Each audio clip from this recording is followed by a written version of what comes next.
So you check it out. I mean, Indian civilization has multiple types of referrals. They have many scriptures. See, there are what you call rishis or saint or seers or visionaries who through perception has understood the the mind of people. They've understood how to live in accordance with nature. So they have compiled this into scriptures in India. It is not about one book, it's not about one author. So there are multiple referrals on how to conduct your living, how to conduct your transactions vis-a-vis this referring books. So if you're limited to one book, then perhaps it is flawed, or it is incomplete, or not total, or not full, or not for all the times, because some things can change, some things becomes outdated. So here our topic is freedom of expression. So the rishis, the saint, they had the freedom of expression, therefore they compiled the data. Therefore they segregated, sorted, categorized, classified, labeled each sentiment in the mind of people in referral in accordance with how that sentiment works with transaction, how that feeling, sentiment, emotions of that person transacts with nature.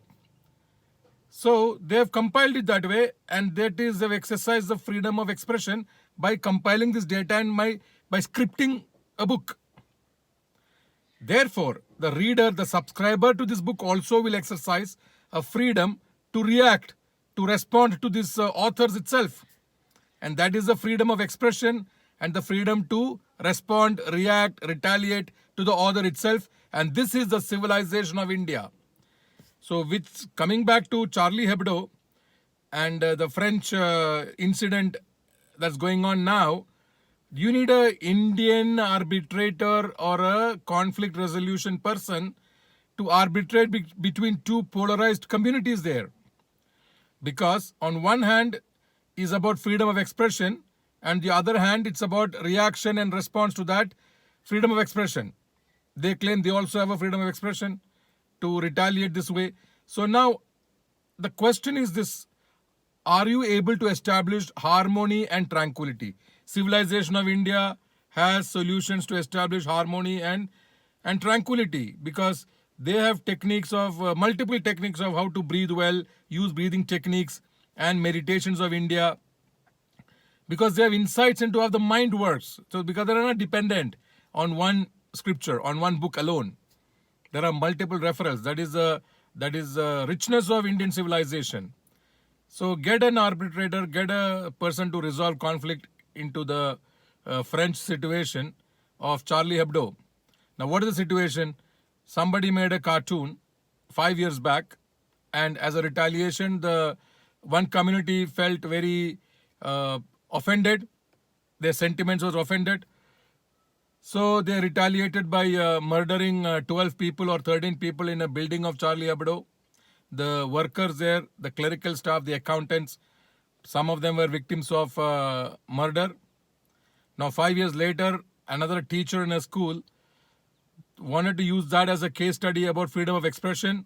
So again, some fragile person of one community, he felt offended because he claimed that the teacher offended his sentiment by using that cartoon as a example.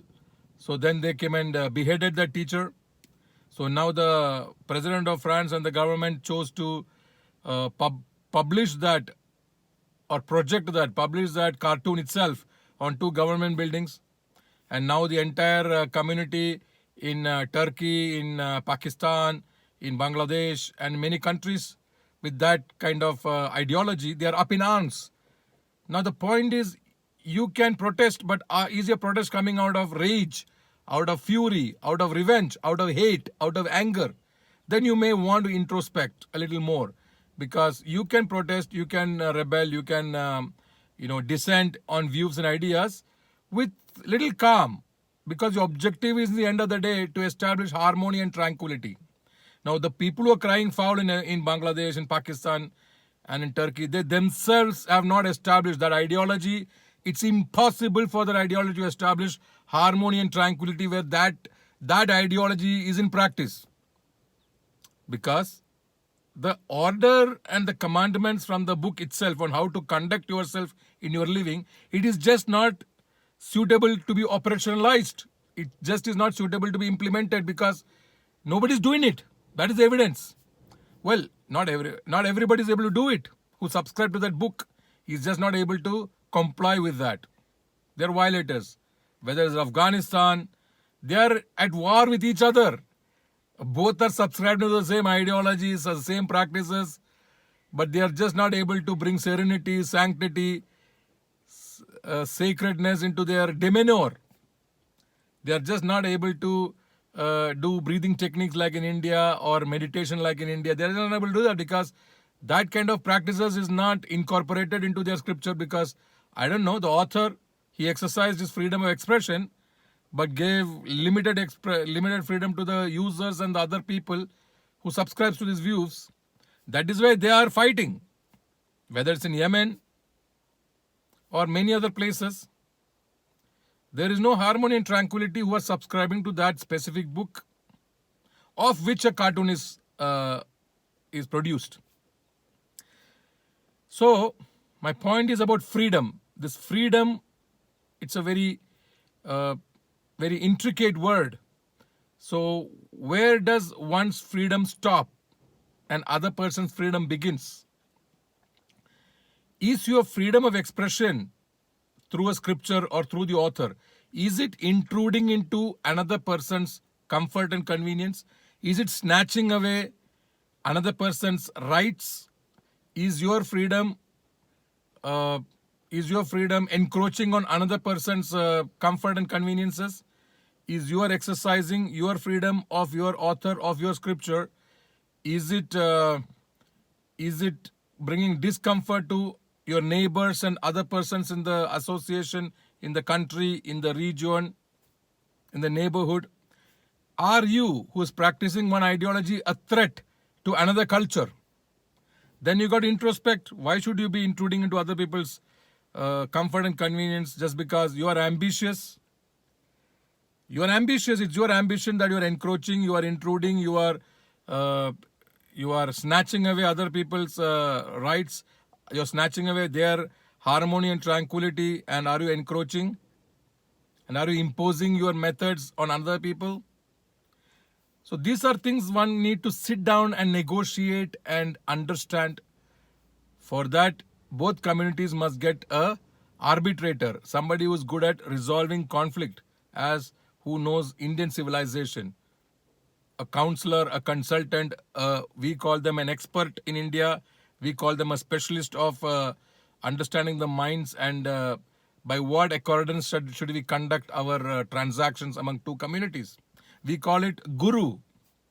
So get a guru to this situation which is polarizing. I mean, see, some Turkey and Pakistan boycotting the use of French product. That's what they're doing. They're boycotting French products to bring the French government to its knees. But then is that the solution? Because solution has to be perhaps more long-lasting. Can it be just tit for tat? So how to eliminate this rage in the mind, this fury, this sense of revenge, wanting hate and anger? For that, you got to do breathing techniques as in the civilization of India and meditate. So I am wanting to see a harmony and tranquility between these two communities with two different ideologies. So the commandment itself from any ideology, the users of the scripture is just not able to operationalize it and live in accordance with the orders.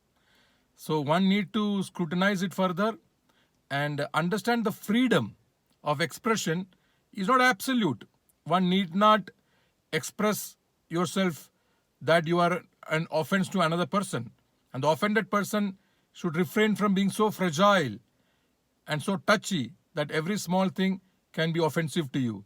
I mean, you have a claim that you are the custodian of the entire divinity, which may be misplaced claim that you are the custodian of divinity. Divinity itself does not need your protection. it can know how to protect itself because it is divinity. So your actions is actually a politicization. A politicization because perhaps you want to express your rage and you want a cover for it. So your ideology becomes a cover for you to express your rage, express your anger. You want an enemy to express your own limitations and you want to accuse somebody. You want to allege somebody, you want to accuse somebody that because that is the cause of your weaknesses. Your insecurities, you want to blame somebody else for it. So you're using cover from this kind of scriptures. So the people who are subscribing to this book itself should take care of those bad elements in your community, because those bad elements in your community is bad for the good people of your community. Therefore, you cannot collude with your silence. You cannot conspire with your silence about these bad people in your community who are using these scriptures as a cover for their own weaknesses of their own mind, to cover up for their own fears.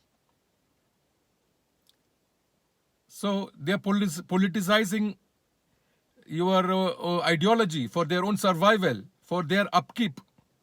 That's because of their selfishness. So the freedom to feel offended and the freedom to express yourself, this needs a negotiation between these two thought processes. Because everything needs a system, a procedure by which you express your retaliation, your resent, your dissent, your rebelliousness.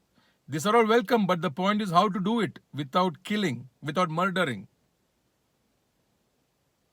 So your freedom of expression also needs a little judiciousness, answerability, and accountability, and responsibility. So these are the referrals that Indian civilization alone can provide for the world.